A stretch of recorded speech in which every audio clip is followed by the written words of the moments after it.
Hey guys, it's Annie and welcome to week 2 of my free 28-day manifestation challenge. And if you're just stumbling upon this video, as it sounds, I am hosting a free 4-week challenge, and this is the second video lesson. We started last week, but it's not too late to join. You can literally join at any time, so click the link down below. There are weekly lessons, weekly assignments. There is a Facebook group to join, and everyone in there is like super pumped, super high vibe, super supportive. That experience alone is well worth it, so make sure to get in on that. It will all be in your welcome email, so check out all the folders if you're just signing up, and I hope to see you in there.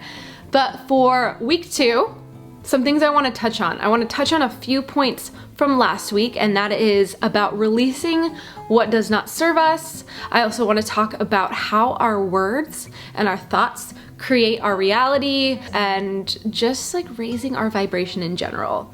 So before we get into the new stuff, let's touch on last week, and that was all about releasing the things that do not serve us. I love to use the analogy that I created like a couple weeks ago, that we hold on to all this emotional baggage and junk, and it's heavy and it's painful sometimes to hold on to all of it. So we have this big pile of junk weighing us down, but we want to manifest the things that we want. So we're trying to manifest while holding this big heavy pile of junk.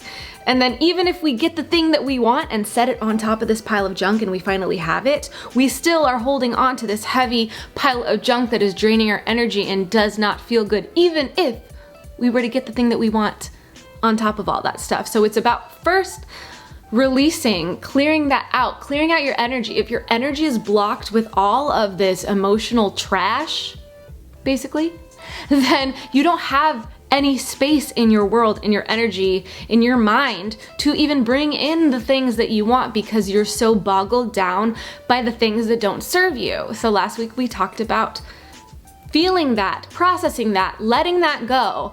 And I want to say it's not just about doing it once and then you're like, okay, I'm good, I'm ready to go. This is a continual process. So I want you to continually release things as they come up. Maybe you want to do that every month, the assignment that we did last week. Every month you want to do that assignment. Better yet, every week, every day. I'm not saying you have to go and do the full assignment where you burn a list of the things that you don't want to hold on to in your life anymore, but just acknowledging things as they come up, like acknowledging the pain and the resentment and the hurt and the grudges and dealing with them as they come. We no longer want to just let them all pile up and hold on to them for long periods of time until like you can't function. Since we acknowledged things last week, now as things come up, let's acknowledge those things in real time, feel them in real time, release them, process them actually, and then release them in real time. And I want to say that processing and releasing them isn't about like pushing them away and suppressing them. No, it's actually about acknowledging the feeling and like feeling it, just like the last week's meditation, feeling it and letting yourself feel it so that you can release. I saw a lot of people commenting saying that they cried during that meditation because they allowed themselves to feel the things coming up, and crying is one of the best releases. It's not something to be ashamed of. So let's release as things come up. I'm team cry. If you're holding back tears all the time or holding back emotions, that's just suppressing them and creating trapped emotions in your body. That's where anxiety and sadness and depression and things like that come from. When you feel that heaviness, it's from suppressing them over and over and over again and not letting yourself process them. So let's do this more often, guys. Maybe you want to add that into your morning or nighttime routine. Like, what do I need to address and let go of today? That's just an option. I'm not saying you have to do a bunch of stuff at once, because it's a gradual process. Every single week, the things that I'm teaching you, it's not about let's only focus on last week's stuff last week and now let's focus on this week's stuff this week. It's let's focus on last week's stuff, the assignments, integrate that into our lives, and now let's add a little more on. Let's add this week's lesson on top of that and do a bit day by day. So that is up to you. If you want to add release to your routine, you can do that. But again, let's acknowledge and process as things come up from now on. And it's not about being perfect. You might suppress things sometimes. And then you're like, oh wait, I've been pushing this thing down. It's getting really heavy. Let's actually address it. It's not about perfection. It's about just taking the steps to honestly mastering your life. Okay, so there was that. The next thing I want to get into, which is the bulk of today's topic, and that is how our thoughts and our words create our reality. You've heard of affirmations. Well, this week's assignment that you will be receiving in your email inbox will be an affirmation workbook, sort of manual, and there will be instructions on how to use that. But the purpose of affirmations is not just to say like, I am abundant, I have a happy life, I have a happy relationship, I blah blah blah blah. It's not about just saying words. It's about reprogramming them and integrating them emotionally into yourself. It's not about just saying, like, feel it, feel what you say. So as we get into this, let's talk about our thoughts and our words that we have been using up until this point. I want you to get really aware of the things that you think about. Are you telling yourself empowering things throughout the day or limiting things throughout the day? Because I will tell you, when I was in the midst of my depression, I was horrible to myself pretty much 100% of the time. I remember back a few years ago when I was in that depression, tearing myself down constantly, telling myself I was so embarrassing, nobody likes you, why did you do that? Oh, you sounded so stupid. I remember thinking the only part of me and my body and my appearance that I like is my hands. I only like my hands. They're small and dainty. Every other piece of me is disgusting. I used to have that thought on a regular basis. What are you thinking? What are you telling yourself? Monitor those things, and from here on out, we are going to practice noticing as those thoughts come up, because those thoughts are not the truth. Those thoughts are not the truth. We have learned those thoughts. We were not born into this world hating ourselves or tearing ourselves down. We were born these little balls of light, and we loved, and we wanted to give love, and we wanted to receive love, and the world had so many possibilities. But then people and circumstances that we observed in our lives programmed us to think otherwise. We did not come into this world with limiting thoughts.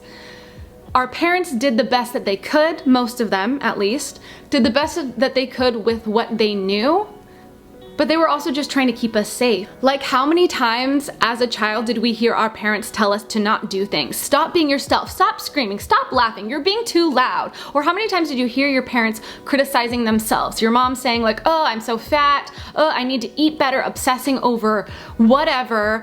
Or maybe you heard people judging others, and all of those things that we heard and were projected onto us as a child, we took that in as our own. And it wasn't just our parents, it was society, it was commercials, it was advertising, it was everyone saying that there are things wrong that you need to fix. So I want you to really acknowledge that the things that you've been telling yourself your whole life is not your truth at all. And this week, I want one of your main focuses to be, again, observing what you're telling yourself. And when you notice, is this thought that again is not the truth? Is this thought empowering me, or is it tearing me down? And if it's tearing you down, notice it and say, no, that is not my truth. And we're gonna correct that thought with what is the truth. And you're gonna get more into that with the affirmation little workbook, but it starts with observing, because if we're on autopilot and we're letting the thoughts just play out in our head and just go for it, we take that on as the truth and we're like, this is just my reality. But no, what you're thinking is what you're seeing in the world. If you're focusing on all these negative things, our subconscious mind is going to pick out all the negative things that match our thoughts, because our subconscious mind wants our reality and what we believe to match. So it really starts with changing your beliefs, and that starts with changing your thoughts. So let's observe our thoughts this week. And again, you don't have to be perfect. What's happening moment to moment? What's happening with each thought? the more you get used to observing those thoughts and catching them and address them and correct them to what they really are, the more your autopilot isn't going to be set in such a negative direction. So our thoughts create our realities, because our thoughts also affect how we feel emotionally. I know when I was saying horrible things to myself constantly, I felt so weighed down and horrible. There's weight to our words, and those heavy words make us feel freaking heavy. And those lighter, empowering words and thoughts lift us up. There's emotion behind our words generally. So monitoring our thoughts, and let's take it a step further and monitor your words. What are you saying out loud? Are you always saying things like, ugh, life's hard, I'm so broke, I hate this, that person did this to me? Like, what are you saying? Are your words, again, empowering or disempowering? Even when we're interacting with others to be relatable, because I even sometimes catch myself doing this now. Like, I got picked up by a Lyft driver, and I don't know, we got on the topic of cars. Oh, because I was getting my Lexus maintenance done. So the Lyft driver came and picked me up at the Lexus dealership, and he was like, oh, you own a Lexus? And I'm like, yeah, like I just got it last year. And then he was all like, why didn't you go for a Tesla? And I'm like, oh, because I'm just not trying to pay $1,000 per month. Like, that's too much. And honestly, if I was in my truth, I'm like, yeah, in the future, I totally could go for that because I am capable of creating whatever life I want. But I was like, I need to play small. I don't want to make this person who's driving for Lyft or Uber feel uncomfortable. So I need to play small and say like, no, that's too expensive. I can't do that. That's just a dream. Does that empower another person? I think it probably would have been way more empowering to say, you know what? I think in the future, I will do that. I've changed my life around so much. A couple years ago, I was babysitting for $10 an hour, and now I'm self-sufficient, and just like, I could have expressed my story, and that could have empowered him, but instead, I thought, no, I don't want to make him uncomfortable, so I'm just gonna say, haha, no, I couldn't do that, that's too expensive. And I have to catch myself doing that, and I still have to catch myself at times. It started out by catching myself with my friends, because we're so conditioned, again, to complain to people about things and to be relatable and, you know, suffer together, because we all are hurting, and we all are hurting in our own ways. But how about we say things that are empowering to ourselves, because that empowers others. And there's a way to express that in a very healthy way that doesn't feel like I'm trying to be egotistical, but like there's a way to express it where, again, you are empowering yourself and others and having compassion and giving people hope. And it's a practice. I don't expect you just to like go, whoop, let's switch that around and I'm just gonna be a completely different person outwardly now. It's a little uncomfortable. If you've been holding yourself back and speaking words of disempowerment to other people, you get to start out small. Catch yourself saying those things that are disempowering and be like, nope, wait, I'm doing this thing where I'm trying to reprogram my mind to just live life more positively so I can attract better things in my life. And you can say it out loud to that person if you want. Get out of your comfort zone.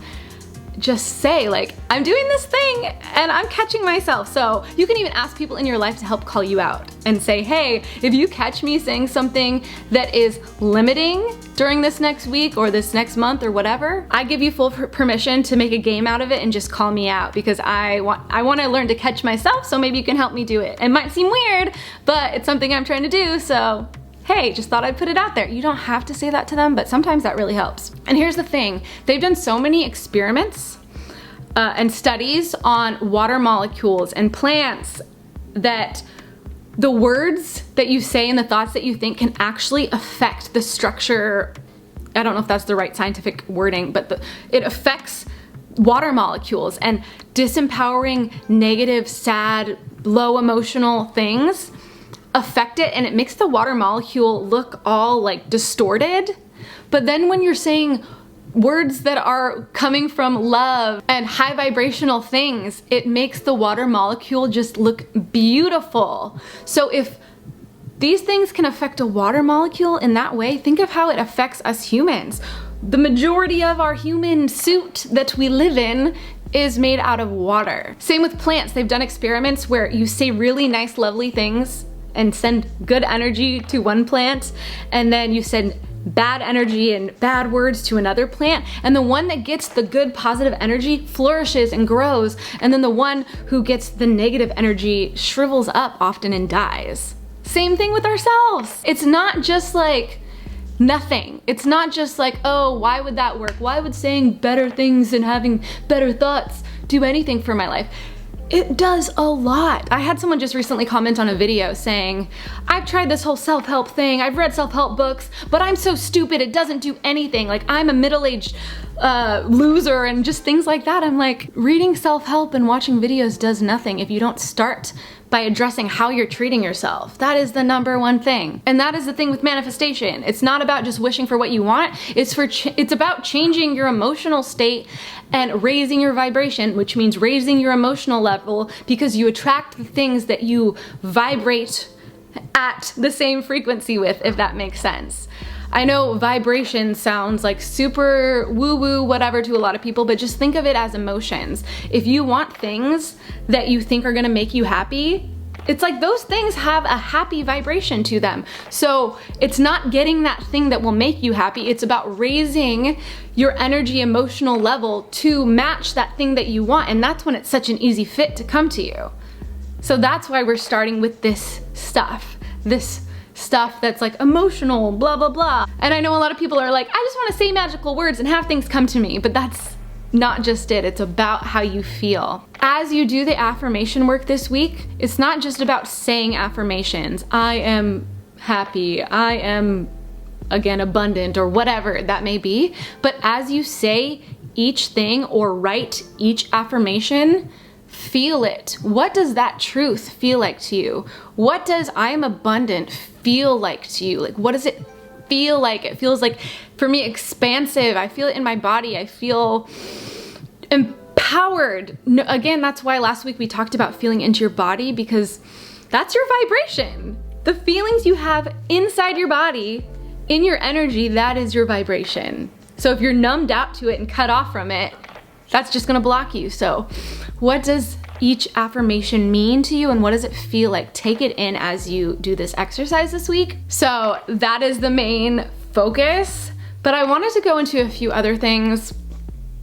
One thing that came up for me while I was on a walk the other day was, I just love signs. Like, I like to see things as signs. I'm really into angel numbers. So when I see like repetitive numbers like 1111 or 222, 333, I always just take that as a sign of, yes, you're going in the right direction. You're doing it. Like, applause, go for it. Every time I see it. And so often when I see it, it's just like in the most, honestly, the most divine timing. So other signs that I see, bumblebees, to me, that means abundance. A bumblebee is abundance. And a butterfly means transformation. So while I was on my walk and just trying to be very present and monitoring my thoughts, I love doing that, just going on a walk, not listening to anything. Maybe you want to try that this week. Monitoring my thoughts and see what comes up, and maybe try to clear my mind, but if amazing thoughts come up, just embrace them. And if limiting thoughts come up or judgmental thoughts come up, I notice them, and I basically have to babysit my thoughts. And I talk myself through them, like, why is that coming up? Like, why are you feeling that way? Why are you feeling that way about this other person? If you're feeling triggered by this other person because they're expressing some sort of anger, that has nothing to do with me. That person's just in a lower vibration right now, and they need love. They don't need me to project anger onto them when they're already feeling low. And I just talk myself through it on my walk. Anyway, that wasn't the point. So as I'm walking the other day, I'm like looking around and I see bumblebees and I'm like, ooh, abundance. And I see butterflies and I'm like, ooh, transformation. Thank you for all of these beautiful signs in the world. And I know someone might look at that and be like, that's stupid. Like, why are you making signs out of things? That doesn't do anything. Guess what? If we were to take the person who's like, that is stupid, why are you trying to look at things as signs? That's ridiculous, that's BS. Feel the energy in that? Versus the person who's like, ooh, a bumblebee, abundance. Yes, I'm so abundant. Ooh, a butterfly, transformation. Yes, I'm transforming into what I'm meant to be. Check out the energy between, I have my aunt's clown nose again. She passed away last year and I hold it for good luck. But the energy between those two. oh, that's stupid, that's BS, that person's an idiot for doing that, versus, oh my gosh, abundance, transformation, I'm so grateful, like this feels so good. Who's having a better life? Who is having a better life? Who do you think is attracting the good and love and good energetics into their life? It's the person that's like, ooh, abundance, butterflies, amazing, thank you for showing me how beautiful life is. And at first you might start doing that and looking at it like, this is weird, but the more you do it and you use those things as little, I don't know, signs to cheer yourself on, it's gonna feel good. And at first it was just like, oh, signs, yeah, okay, cool, signs. And then it started getting, honestly, more divine and magical feeling and genuinely everything happening in the exact right timing. But if you're going to, and I'm not saying you guys, but there are people that are gonna look at this and be like, that's stupid. But that's just blocking you from everything you want. And that goes back to watching what thoughts you're thinking and words you're saying. If you're saying that's stupid, that doesn't work, it's not gonna work for you. So how about we give it a try? So on top of the assignment that I have, I want you to get curious about what you want as a sign. Maybe it's an animal, maybe it's something in nature, maybe it's numbers, maybe it's all those things. Like I said, I use synchronicities and numbers as a sign. I use butterflies as a sign, I use bees as a sign, just different things that have come up in my life. And they all have specific meaning for me. But yeah, choose what you want to see as a sign and start keeping an eye out for them, because what we focus on, we get more of. So if you're like, this is my sign, you're gonna start seeing a lot more of that thing and know that everything is working out for you in perfect timing. It's unfolding and happening for you in perfect timing. Yeah, so I'm trying to think if there's anything else I wanted to go over this week. Let me sit and think for a second. For now, I think that's all I really have for this week, because I don't want to overload or bombard you with too much at once. Again, you can always go back and re-listen, take notes, and if I have any more input I want to give you for this week, I will do a post or a live in the Facebook group. So again, make sure you're in there. Let me know if you're in the challenge, how are you liking it? Interact down there as well, because I highly appreciate when you interact with my YouTube videos. It really helps out my channel. It helps get this information out to more people. The more active you are, the more the algorithm helps me in my favor, and we help more people. That's what this is about. One last thing I want to add. People are always like, how am I supposed to contribute to helping the world? What's my purpose? How about we start off with our purpose being taking care of our own emotional energy? Because energy is contagious. The better you feel, the more that spreads to others. Just think about when a person enters a room and they're happy and glowing, and you're like, oh, I feel that person's happiness. Like, that's a fun person. Versus a person who comes into a room and they're just, you can tell they're angry and not in a good mood. You feel that. Energy is contagious. So you start changing the world by changing yourself. See where that gets you, and I promise you, if you don't know your purpose, when that's your focus, your purpose is gonna unfold along the way. But let's start with our purpose being taking care of our own happiness. Also, one more thing, I've said one more thing a couple times, but I also really want you to just try to get some clarity, a little more clarity on what you would like your life to look like. You know, getting curious and dreaming and, you know, thinking of what we want to create in our realities. So that's also something to consider this week as well. But with that being said, I hope you are enjoying this challenge. Click the like button, all of that good stuff, and I will see you soon with a new video. Bye guys.